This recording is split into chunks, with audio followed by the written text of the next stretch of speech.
Bonjour, j'espère que vous allez bien. Bienvenue à la face cachée de l'impression 3D pour Hey, l'épisode hey! 16. 16! On a dépassé les 15! Ouh, On avance dans le temps. ouais. Ouh! À un moment donné, on va se retourner puis on va être rendu à 100. Eh boy, la journée que je vais être à 100, je vais capoter, hein. Ça va être genre, Ben, on est quand même what? déjà à 100. À 16, on a 100, dépassé c'est les pas si 10, inquiétant. on a dépassé les 15. Ouais. Le prochain cap, c'est les 20. Mhm. Fait que j'espère que vous êtes content d'être avec nous aujourd'hui. Qu'est-ce qu'on parle aujourd'hui? Aujourd'hui, on parle des défis de l'impression 3D à grande échelle. Yes! Parce que c'est bien beau d'imprimer des petites affaires, des décorations, des pièces techniques, mais de dire à imprimer des grosses affaires, ça devient tout un autre type de challenge pour plusieurs raisons. It's another world, C'est un I tout guess. autre monde. Fait que, comment qu'on a divisé ça aujourd'hui, c'est qu'on a comme deux moitiés. La première moitié, on va parler vraiment de tout ce qui est un peu plus du particulier. Fait que Ok. vous et nous qui avons quelque chose à la maison, une machine ou deux, qu'on décide de faire un gros projet parce qu'on ça nous tente puis on veut le faire. Mais après ça, on va parler dans la deuxième section de tout ce qui est commercial. Fait Ok. que faire des grosses affaires du genre des maisons, des projets surdimensionnés pour chez des commandes de je sais pas quoi. Ok. Fait que on va vraiment séparer ça en deux aujourd'hui. Ah, c'est parfait. Ouais? Ouais. Fait qu'on commence avec ça? Ouais. Parfait. Donc, le premier aspect que je voulais parler, c'est la taille des plateaux. Ouais. Parce que c'est une question, un sujet qui revient très, très, très régulièrement Ouais. quand on fait des Je soumissions de sais. commandes. C'est On me dit, c'est vrai. quoi le plus gros que tu peux imprimer? Ouais, c'est quoi la grosseur de C'est ton quoi la plateau? grosseur de ton Ouais, plateau? c'est ça. C'est quoi le plus gros que tu peux faire? Ouais. Tu sais, moi, je réponds tout le temps, il n'y a pas de limite parce qu'on peut faire en plusieurs morceaux. Ouais. Puis c'est vrai. Moi, je suis capable de le faire, on va faire l'assemblage, mais c'est parce que c'est toute une autre paire de manches. Ouais. Tu sais que si tu prends, mettons, ton plateau le plus gros est à 300 mm pour faire rond, puis ton morceau est à 350, ben juste ce 50 de plus-là, de millimètres, va te rajouter une charge de job incroyable parce que t'es pas Ouais. capable de le mettre en un. Non, c'est ça. Faut que tu le découpes en plusieurs morceaux puis que tu C'est t'assembles ça. après. Mais Fait que j'imagine que c'est parce qu'il y en a qui veulent pas, justement, comme ils veulent que ce soit genre ben, c'est une parce qu'il y a beaucoup pièce de monde complète, qui genre. l'imaginent pas. C'est que quand t'es pas dedans, Ouais. faut le dire que ceux qui me passent des commandes souvent, c'est très rarement du monde qui en font ces jeux. Ouais, parce que sinon, ils se le feraient, genre. Parce que souvent, ils le feraient eux-mêmes. Ouais. Ou quand ils le font, c'est parce qu'ils ont des problèmes. Comme, mettons, si tu te rappelles quand on a commencé, il y avait le gars qui faisait des combats de robots. Mhm. Puis son imprimante avait planté, fait qu'il fallait qu'il fasse par mois parce qu'il y avait une date pour faire son projet. Ah oui, c'est vrai, je me rappelle de Ouais. ça. Puis il était venu 2, 3 fois pour faire des petites pièces de précision, puis toute l'équipe. Fait que ça, c'en est un exemple, mais de mémoire comme ça, c'est le seul qui me vient. Euh, c'est ça. Fait que si on se penche sur l'aspect de la grosseur du plateau, on va revenir un peu plus tard sur l'aspect post-processing. On va vraiment commencer par l'aspect mécanique, plateau, imprimante. C'est qu'il y a certaines imprimantes grand format qui existent. C'est comme j'en ai quelques-unes comme la CR Max, je sais que la Prusa Excel. Il y en a qui ont des grands formats, comme la Ender 5 aussi, c'en est une qui est comme pas pire grand format si on considère ce qu'on peut avoir normalement. Mais le problème, c'est qu'ils prennent tellement de place. Ouais. Ils sont tellement grandes, ils sont plus difficiles un peu à calibrer, parce que justement, ton plateau est 10 fois plus grand. Fait que là, Ouais. t'as pas vraiment autant de contrôle que quand il est plus petit, que c'est plus proche. Puis c'est très énergivore. Ça prend beaucoup d'énergie parce que ton plateau est énorme. Ok, Fait que ça a besoin de beaucoup de chauffage Ouais, c'est ça. parce que t'as plus de surface. Ouais, Fait que la surface se refroidit plus parce qu'il y a plus de contact avec l'air. Fait que ça va prendre beaucoup plus d'énergie pour l'entretenir. Puis il y en a certaines de ces machines-là qui ont justement, ils n'ont pas d'enclosure en plus. Donc, tu es direct à l'air. Fait que ça refroidit rapidement. Ouais, mais c'est ça. Hey, good, ça... Ouais, j'avoue, mais... Mais une des solutions qui existe pour ça, c'est, moi, je sais que j'en voulais une, j'en ai toujours voulu une juste pour le principe de l'avoir, mais les imprimantes en convoyeur. C'est les tapis roulants. Ah oui, ça. Les imprimantes infinies J'étais qu'on comme pas sûre appelle. qu'on voyage, j'étais comme... Ouais, mais je cherchais le mot, mais c'est les imprimantes infinies. Ok, C'est que ouais. tu as une largeur limitée, mais que vu que c'est un tapis roulant, mais tu peux faire aussi long que tu veux. Fait que ça, c'est une des solutions qui peut régler ce genre de problème-là, surtout si tu veux faire comme il y en a qui font des épées pour des cosplays, ils font la moitié toute one shot, super longue, font l'autre moitié, puis tout ce qu'ils vont faire, c'est les assembler ensemble, une sur l'autre. Fait que ça se fait super bien. Ok, ouais, je comprends. C'est le genre d'éléments qu'on peut trouver pour solutionner ça sans avoir à faire tant d'assemblage que ça. C'est sûr que si tu designes bien tes pièces, t'es capable de les faire pour que les joints soient cachés.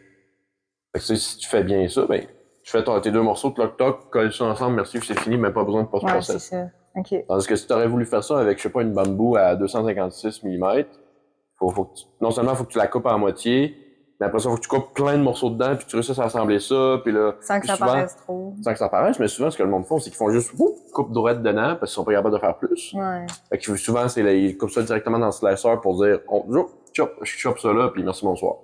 Ouais. Fait que ça marche, mais tu te fais plus shooter qu'autre chose.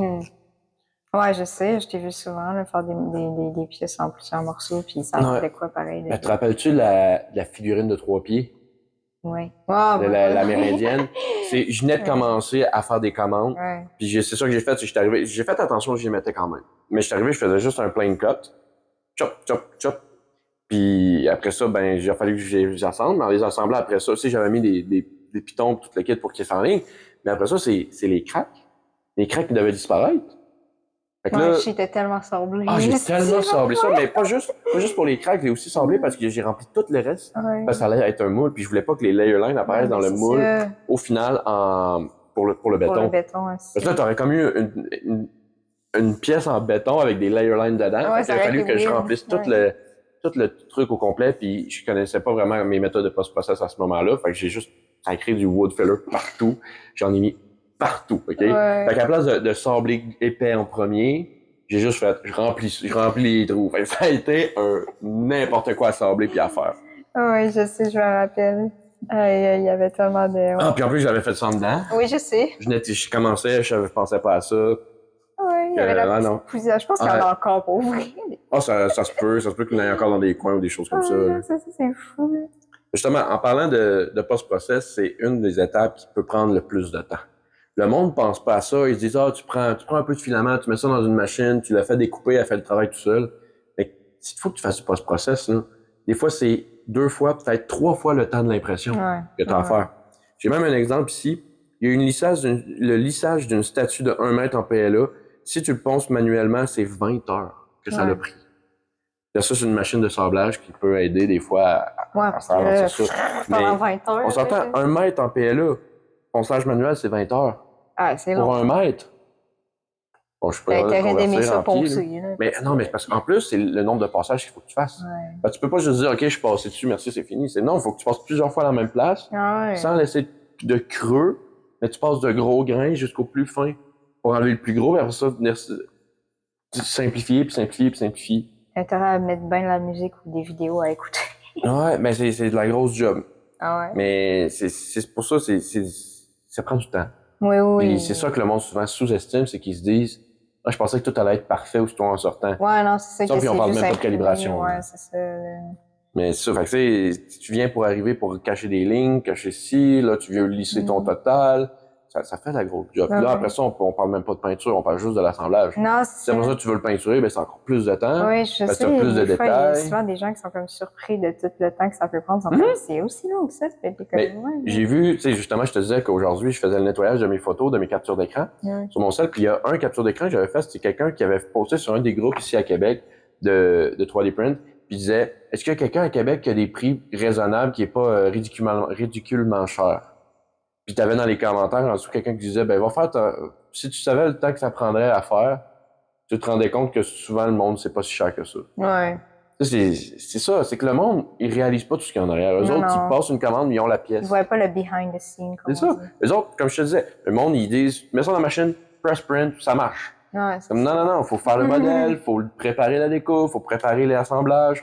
Avant même d'imprimer, il faut que tu saches comment tu vas l'assembler, comment tu vas faire tes choses. La découpe, l'impression, puis après ça, ben, c'est toute la gang d'assemblage. Puis c'est ça qui prend le plus de temps. Regarde la commande que j'ai actuellement, des 157 pièces pour des miniatures de Warhammer. Le plus long, c'est pas les imprimer. C'est retirer les supports sans briser les pièces, puis retirer les marques de support en sablant. Le nettoyage, tu sais, quand tu l'enlèves, les supports, tu nettoies la résine sans supplément dessus. Tu mets ça dans la cure pour la faire curer. Et après ça, il faut que tu sables tous les petits morceaux pour enlever toutes les petites marques qui restent. Ouais. C'est là le plus long de la job. Même ce client-là, il m'a dit, OK, c'est plus cher que je pensais, nanana. Je suis comme, ben, c'est ça, c'est plate, mais surtout quand tu retombes dans la résine. Tu sais, là, on parle de petits, mais imagine quand tu fais des gros morceaux. Ouais, ça doit être une c'est fou, là. Il y a eu un projet en Belgique. Je lis mes notes en même temps, là. Oui, parce que j'ai des notes cette fois-ci. Il y a eu l'impression d'un château médiéval de 4 mètres de haut. avec 200 pièces. Combien de temps en post-processing, tu penses? Sans regarder tes feuilles? OK. 4 mètres de haut, 200 pièces. Plusieurs mois. 6 mois. Ouais. 6 mois de sablage, de remplissage, de post-processing pour un château. De 4 mois. De 4 mètres de haut. 6 mois. Puis imagine le temps d'impression que ça a dû prendre aussi. Là. Ça a dû prendre un méchant bout à imprimer. Là. Ouais. Ah non, Mais c'est ça, c'est que imprimer gros format, ça vient souvent à la grosseur de l'imprimante. Oui, plus tu grossis ton imprimante, moins que tu as de temps à passer en post-process, mais plus que ça prend de temps à imprimer, puis plus tu as de risques d'échec. Ouais. Si on s'entend, si tu imprimes une pièce de 2 heures ou une pièce de 25 heures, la différence, c'est que tu as bien plus de chances qu'elle plante pendant 25 heures que pendant ton 2 heures. Puis si elle plante pendant ton 2 heures, ben c'est pas grave, tu la repars, puis merci, bonsoir. Si tu la repars après 25 heures, elle plante à 24e heure. Ouais, c'est chien, ça. Faut que tu recommences. Ben, il y a des façons, des fois, que tu es capable de faire des choses, mais il faut que tu recommences ton print, tu perds tout ce matériel-là, tu perds toute cette énergie-là que tu as utilisée. Le temps, là, puis aussi, le temps de l'impression, tu peux pas te retourner puis dire, ah ben là, j'ai une commande urgente, je l'ai fait tout en un morceau sur une grosse imprimante. Ça me prend 25 heures, puis il faut que je la livre dans 36. Ben, j'ai pas le temps de l'imprimer une deuxième fois. Récemment avec le chapeau. De chapeau là. Le chapeau, j'avais une chance de l'imprimer parce que c'est un print de quoi? 12-18 heures, me semble. Ouais, chose de même. Si ça plantait. Si ça plantait, je perdais le contrat. Puis j'avais aucun remboursement pour mon matériel, mon temps que j'avais fait. Ben, peut-être le temps que j'aurais pu négocier, mais en tout cas, ça aurait été vraiment poche. Bon, au moins, il n'y a pas eu de problème, c'est vrai. Oui, ben on s'arrange pour pas. C'est là qu'on vient avec l'entretien des machines, c'est là qu'on vient avec la calibration, c'est là qu'on vient avec l'entretien des filaments, tous ces éléments-là. Ouais. C'est toi, tu le savais, mais vous autres, vous ne savez pas. Au dernier cours que j'ai donné sur l'initiation à l'impression 3D, moi, je transporte mes deux V400. Puis en transportant la première, j'ai une patte de la V400 qui est tombée à terre. Ouais. Là, j'ai fait, zut, j'ai ramassé la patte, je ramasse la vis qui tenait la patte, je mets ça dans mes poches, je m'en vais. Une fois rendu sur place, je viens pour mettre la patte, puis je me dis, je vais revisser mes vis qui tiennent le beam vertical, qui est justement à côté de la vis de la patte. Je revisse ça, je pense que j'ai fait 2 tours complets sur les 4 vis qui tenaient cette patte-là. Parce que cette patte-là avait commencé à slacker. Okay. Pourquoi celle-là, pas les autres, je sais pas. Mais ça aurait très bien pu que pendant que je la tenais, les vis auraient lâché. Puis là, j'aurais tout scrappé. Parce que tout le poids se serait ramassé juste en haut et non sur les... Oh my god, t'as eu un bon réflexe, je veux dire, de tout torturer. Mais c'est pour ça, oui, quand tu reçois une machine, même si elle est toute montée, resserre tes vis, mais resserre-la une fois de temps en temps, parce que les vibrations, surtout quand c'est des machines à haute vitesse, les vibrations font slacker les vitres. J'ai déjà perdu une roue de rollerblade, la 3e, même pas la 4e, la 3e, il fallait qu'elle soit en plein milieu, parce qu'à cause des vibrations et tout le kit, ça finit par lousser, puis la vis est tombée, les morceaux ont lâché, puis la roue est partie. Je suis pété à la fiole bien comme il faut. Ouais, je te crois. Mais c'est parce que les vibrations, ça fait shaker, puis là, ça se lousse, puis à un moment donné, ça tient plus rien. Là. Puis aussi, ben là, c'est sûr que tu les transportes quand même assez... Ben, même pas, parce que c'est la 1. C'est pas la 2. La 2, je l'ai emmenée dans les salons partout. La 1, je l'ai jamais déplacée d'ici avant les cours. Mais les vibrations, ouais. Et c'est que les vibrations. Les V4, ils vibrent quand même en... Non, mais les V4 quand même, ouais. Mais c'est parce qu'ils sont verticales, fait qu'ils donnent pas mal plus de swing. Puis surtout quand ils vont vite, là. Ben oui, ben c'est... En plus, j'y rentre pas à 400, là. J'y rentre à peu près en 200, 250. Pour justement moins les user, les conserver plus longtemps et moins calibrer souvent. C'est comme un char de course. Plus que tu vas vite, plus tu dois refaire. À chaque course, il faut que tu refasses une calibration complète. Non, en fait, c'est un peu comme avec tout, là, j'imagine. Ben, c'est ça. Autre chose sur le particulier? On va passer aux entreprises professionnelles. Ouh. De quelque chose sur le particulier ou quelque chose que tu voulais rajouter là-dessus avant qu'on switch? Non. Je pense que c'est plutôt. Good. Fait que la grande échelle, mais au niveau industriel. Moi, j'ai dans mes recherches, là, c'est le coût des matériaux, OK? Mettons le coût du béton ou des polymères haute performance. Sais-tu combien que ça peut coûter au kilogramme? Kilogramme, c'est un spool. Tu sais, normalement, pour donner le contexte, un spool standard coûte environ une trentaine de piastres. Puis si tu vas dans des matériaux que nous autres on peut acheter qui sont quand même pas pire hauts, tu peux tomber des fois dans les 100 piastres pour même pas un kilo, pour genre 500 grammes, OK? Ça, pour un kilo, combien en canadien tu penses que ça peut coûter en moyenne? Oui, plusieurs centaines certains, là. 745$ en moins. Jusqu'à 745$ du Pour kilogramme. 1 kilogramme? Pour 1 kilo, puis là, tu fais pas quelque chose de super gros, là. Parce que c'est 1 kilo. Non, ben c'est ça, là. Fait que, tu sais, Ah, ça doit imagine coûter combien de tellement rouleaux, cher. combien de matériaux que tu as de besoin. Ah, d'où Jésus. Puis après ça, ben, ces bobines-là, tu as des bobines de 50 kilogrammes. Fait que tu essaies d'arranger ça. Hey, t'as vu, là, c'est la grosse bobine de 3 kilos, elle est grosse de même, là. Imagine 50 kilos au coût de Ça doit- 745$ le kilo. C'est Là. plus lourd que moi. Oui! Ouais. C'est des méga grosses poules, mais c'est parce que tu fais des grosses impressions industriellement. T'as besoin de méga espace, t'as besoin de méga matériel. Tu fais des gros projets, tu fais pas 2 plateaux de large, tu fais genre une maison de large. Ah, mais ça doit être énorme. Ben oui! Ça Ça doit être plus gros que toi quand t'en mets 5 à côté de l'autre. C'est sûr que moi, j'ai juste 37 kilos, j'imagine. Fait que t'es même pas un spool de qualité supérieure. Wow. Pour donner un exemple, l'icône ICON aux États-Unis imprime les maisons avec une imprimante qui s'appelle le Vulcan, mais que ça génère. Pour faire ça, il faut que tu aies besoin d'avoir un chantier pendant 6 mois pour le faire. Fait que, on parle pas juste de temps d'impression, mais on parle de temps de montage possible pour les maisons, mais il faut que tu te rendes sur place. Ouais. Fait que tu bulles ta machine autour. Fait que juste ça, c'est un chantier. Puis après ça, ben, tu as l'opération, toute l'équipe. C'est vrai. C'est de la grosse job. Là, on parle de béton. Je serais tellement curieuse de voir ça. Là, pour vrai, je veux emmener ça au Québec pour réussir à au moins en faire une. Au moins faire un projet, d'en avoir une. À la limite, ce sera notre maison, je m'en fous. Ce sera notre chalet à quelque part. Ouais, mais au moins réussir à en emmener une puis faire une impression 3D vraiment à Québec, ici. Ben, je sais qu'il y en a une en Ontario, mais j'en veux une ici au Québec. Puis je voudrais emmener la technologie ici tout court, là. Mais on va voir jusqu'où qu'on se rend, à quel moment. Puis comment que les technologies se développent. On sait pas, peut-être dans 2-3 ans, ça va être, ça t'imprime un mur one shot puis ouais, ben ça avance tellement vite que. Ça va être comme des jeux 2-3 lasers. C'est fini, t'as un truc au complet. Ah, j'ai bien hâte de voir l'évolution de tout ça. On n'a pas tant parlé que ça tantôt parce qu'on parlait beaucoup de. Tu sais, pour les grands formats, souvent, ce qu'on va faire, c'est des figurines, des décorations, des trucs comme ça. Mais quand on parle des grands formats au niveau entreprise, professionnel, industriel, on parle de pièces mécaniques fonctionnelles. Fait que, si ces grosses pièces-là ont des contraintes mécaniques, des contraintes utilitaires. Là. Ah, le tien, es-tu encore allumé? Ouais, c'est juste comme mieux. Ok, ben c'est bon.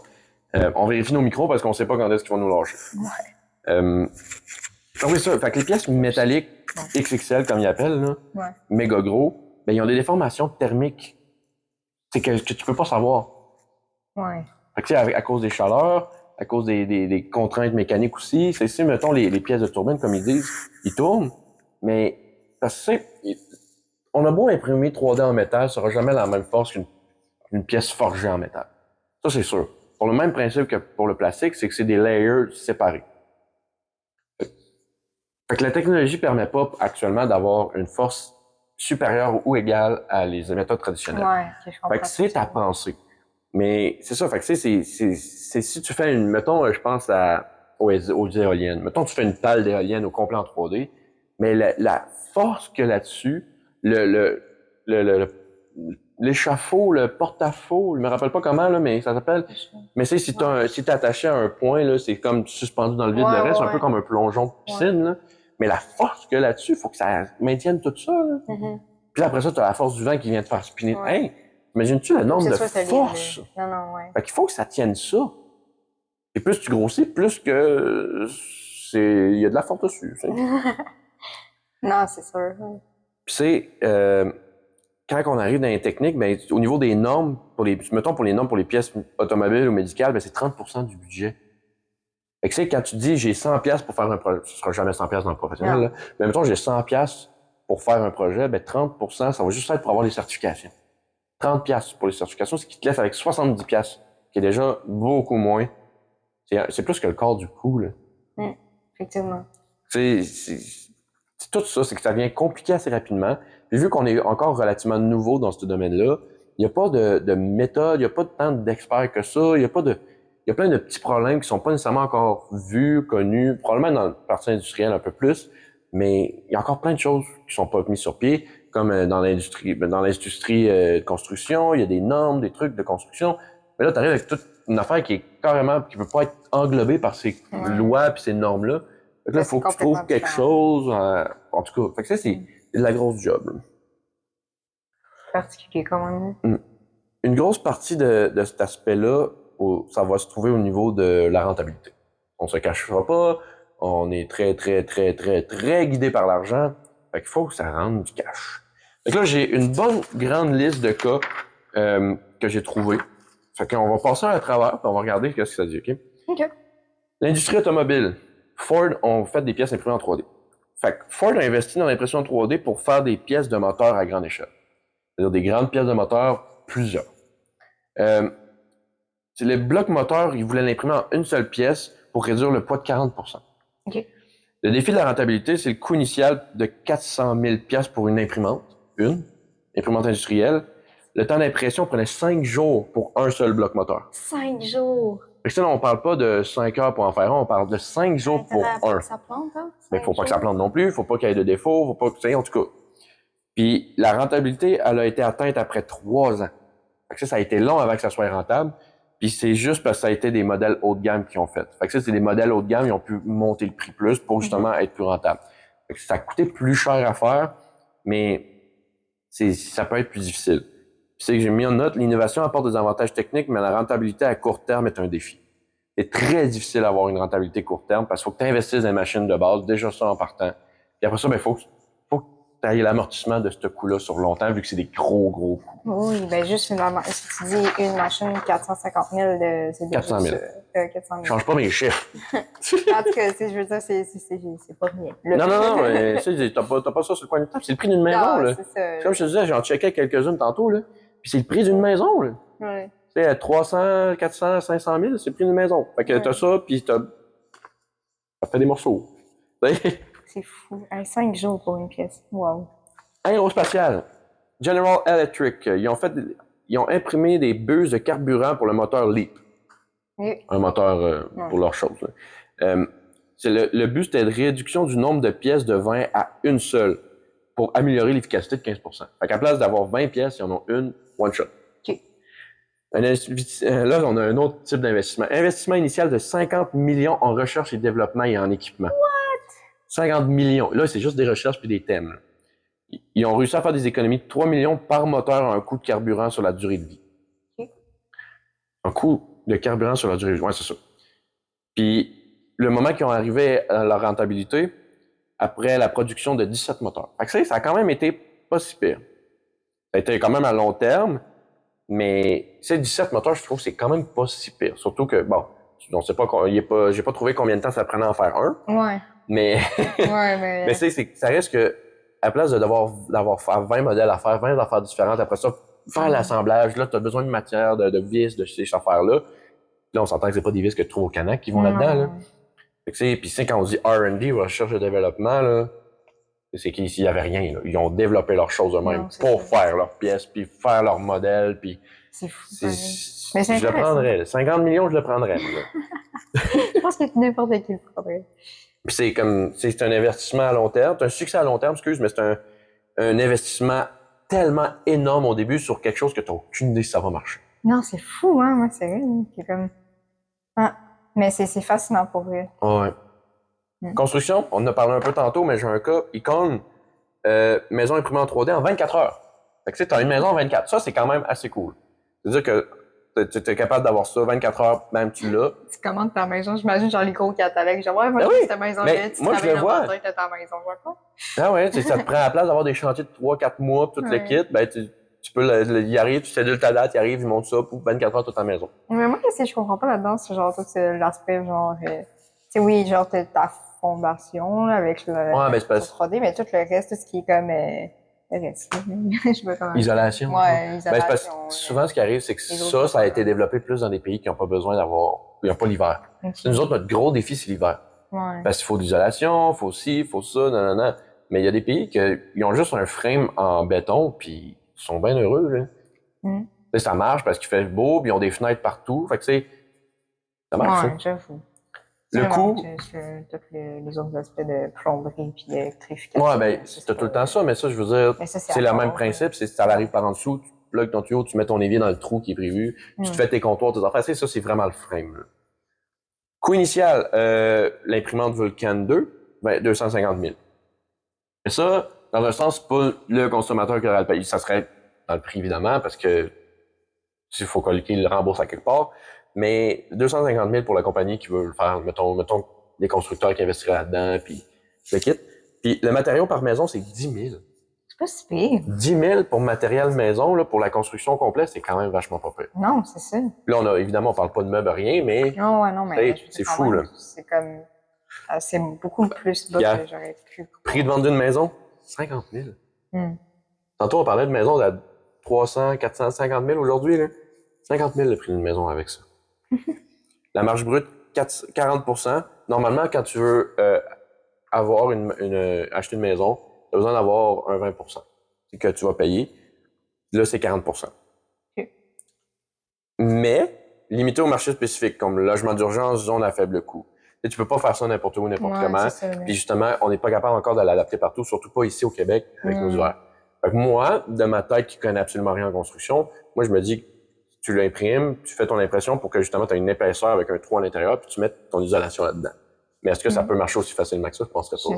Tu peux pas comme juste taber ça avec de la mousse jusqu'à temps que ça soit rempli. Je pense pas que ça marche de même. Le scaling est difficile dû aux réglementations variées et l'acceptation du marché. Fait que c'est difficile de grossir ce marché-là parce que les règles de construction sont différentes d'une place à l'autre, d'une ville à l'autre.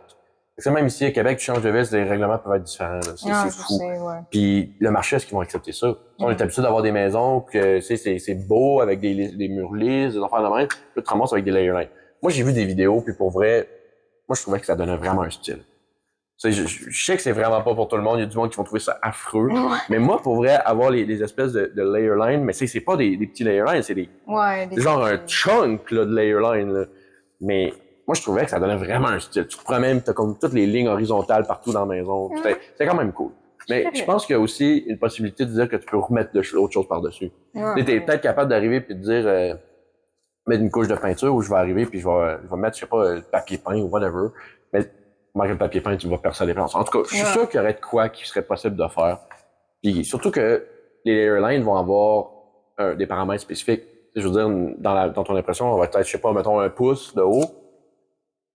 Ben, t'es peut-être capable de dire, ben, je fais des pièces que je peux mettre dans les cracks pour venir unifier le mur, tu sais, à la place. Ouais. Je sais pas. Je pense qu'il y a de quoi à faire là-dedans. Probablement. C'est juste qu'on n'en a pas vraiment beaucoup parlé, puis je pense pas que ce soit encore vraiment établi, là. Non, parce que c'est encore en développement beaucoup. C'est vraiment pas établi nulle part, c'est vraiment pas définitif non plus, c'est très, très en développement. Ouais. C'est quand même que, au niveau de l'impression 3D, les maisons, c'est quand même un aspect qui est assez relativement neuf. Encore un bébé au niveau de l'impression 3D. Ton endroit préféré? Le médical. Oh, mon endroit. Ben, ton thème préféré, c'est ça que j'aurais dû dire. Conformisme, implant sur mesure. L'innovation, c'est l'implant de genou personnalisé imprimé en 3D. Fait que le but, c'est de réduction de 27 % des complications post-opératoires. Quand même, 27 %. Oui, fait que t'as moins de complications après l'opération que normalement. Coût de production, environ 600 $ par implant. OK, c'est pas super. Le prix de vente, 5 000.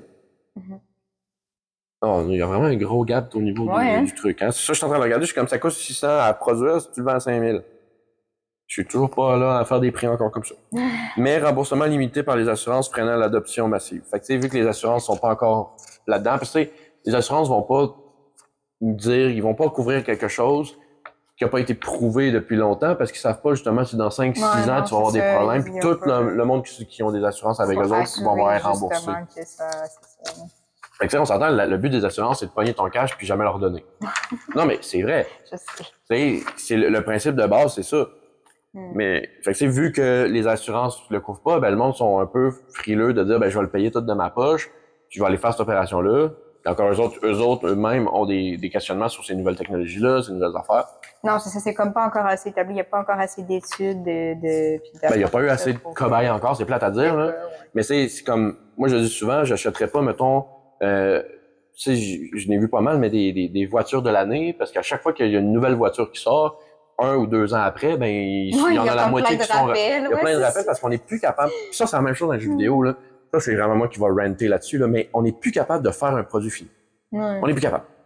Tu t'achètes un jeu, il faut qu'il y ait un paquet de downloadables et plein de patchs à régler, plein de trucs. C'est vrai. La moitié des jeux souvent sont en pre-release parce qu'ils veulent l'argent avant d'avoir fini le jeu. Puis souvent, ils le laissent comme ça puis ils le finissent jamais. Ça reste tout le temps en version comme bêta un peu. Ben, c'est ça, c'est en open beta ou quelque chose de même. Les affaires, c'est ça. Fait qu'on veut tout le temps, puis c'est le même principe avec les crédits, on veut tout le temps tout avant que ce soit fini. C'est, en tout cas. C'est une technologie prometteuse, mais c'est ça, il y a des barrières réglementaires et financières. Puis, le dernier sujet, si je me trompe pas, laisse-moi checker mon autre feuille. Dernier sujet là-dessus. La mode. Oh, la mode. Les Adidas Futurecraft 4D. On parle bien évidemment de chaussures, de semelles de chaussures imprimées en 3D à grande échelle. Ah, mais ça, c'est intéressant par contre, parce que justement, ça peut être adapté à chaque personne. Ben, ça, oui. Ça, c'est une affaire qui est vraiment cool au niveau du médical, c'est que avec le scan 3D, aujourd'hui, tu es capable de tout faire personnaliser. Fait que les lunettes, on en a déjà parlé, avoir des lunettes personnalisées, tu sais, qui vont fitter avec ta face avant même de devoir, OK, t'es-tu confortable? On va plier ça, on va venir, là, t'es-tu confortable? Tu sais, les lunettes, on a tout ce qui est les dents, on a tout ce qui est justement les pieds. Si tu as un morceau qui est coupé, tu peux avoir un remplacement sur mesure sans avoir à devoir mais juste les faire. Avec tes, je sais pas si c'était tes semelles, là. Oui, mes semelles. C'est ça, puis il parlait de ça justement, qui utilisait la technologie du 3D pour... eux autres, ce qu'ils ont fait, moi, ils m'ont pas scanné mes pieds puis tout le kit, mais ils ont pris une feuille qui prenait mon empreinte. Ah oui, c'est ça. Qui permettait principalement de voir si j'avais les pieds plats ou des trucs comme ça, puis d'avoir un peu la grandeur, les dimensions comme ça. Fait que, tu sais, eux autres, ils voient avec ça où est-ce qu'ils ont besoin d'aller supporter puis des trucs comme ça. Mais effectivement, on pourrait le faire, là, on pourrait scanner 3D mon pied. Ouais, on fera ça, on va faire un OnlyFans 3D de pieds. On va scanner des pieds de plein de monde puis on va les mettre en modèle 3D sur OnlyFans. Wow. Bon, pour revenir à ça, là, les semelles de chaussures imprimées en 3D grande échelle, le but c'est la personnalisation de masse et réduction des déchets. Fait que vu, tu sais, le système présentement pour faire des semelles, c'est que tu as besoin d'une feuille, tu fais ta semelle, tu coupes le contour. Grossièrement, là. Fait que tu as des pertes. Tandis que l'impression 3D, c'est le contraire, c'est additif. Tu pars de rien puis tu rajoutes de la matière. Fait que c'est intéressant pour ça. Coût initial. Partenariat de 100 millions avec Carbone pour la technologie. 100 millions? Ben, il a fallu qu'ils développent leurs affaires, encore une fois, les technologies, les matériaux. Production initiale lente, ça 100 000 paires en 2018. Je suppose que 100 000 paires, c'est pas beaucoup pour une production normale. C'est quoi, c'est juste la semelle ou celui au complet? Genre, les semelles de chaussures. Ok, parce que là, j'étais comme, il me semble que ça va pas être super confortable. Non, ben, il y a du monde qui s'imprime, avec leur bambou des Crocs, hein. Ouais. Il y a des fichiers 3D que t'as comme ça en TPU pis t'as des Crocs, genre. Cool, j'ai jamais vu. Ouais. Mais par contre, le prix de vente était très élevé à 300 $ versus 100 ou 150 $ pour des sneakers standards. Ok. Puis j'ai aussi une petite transition au niveau de l'évolution, le passage de l'innovation de niche à la production de masse en 3 ans, avec 1 million de paires vendues en 2021. Il y a quand même eu des avancées et des trucs faits avec ça. Là, on est moins, sur ce niveau-là, on est moins sur gros volume, on est plus en quantité. Mais bon, c'était quand même quelques exemples que je trouvais qui étaient intéressants vu qu'on parlait un peu de volume. En gros, avec ces exemples-là, ce que je veux dire au final, c'est l'échelle de temps. Les retours sur investissement sont long terme. Tu as besoin de mettre un gros montant en avant.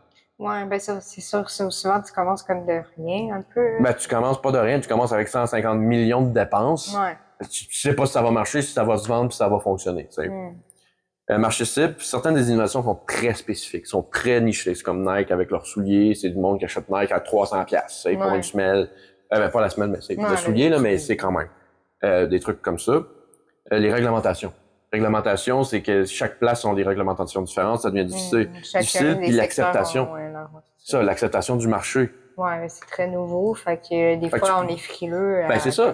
Moi, je me rappelle, dans mes cours, j'avais vu que t'avais les super early adopters, t'avais les early adopters, puis ces deux sections-là qui étaient même pas 15% ensemble, c'était ceux-là qui définissaient la base de tout le marché de ces affaires-là.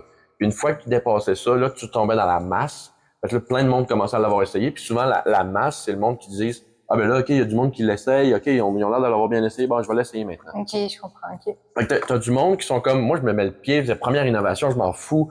Je m'en vais l'essayer. Je vais l'utiliser. Je vais le faire. Je vais payer pour. Je m'en fous. » Ouais. Puis après ça, t'as le monde qui font « Ah, OK, ben là, il y a plein de monde qui commence à l'utiliser. Ça a l'air d'être safe. Ben là, je vais me tremper. » Puis t'as toujours du monde qui sont comme à l'époque d'aujourd'hui qui ont encore un flip phone.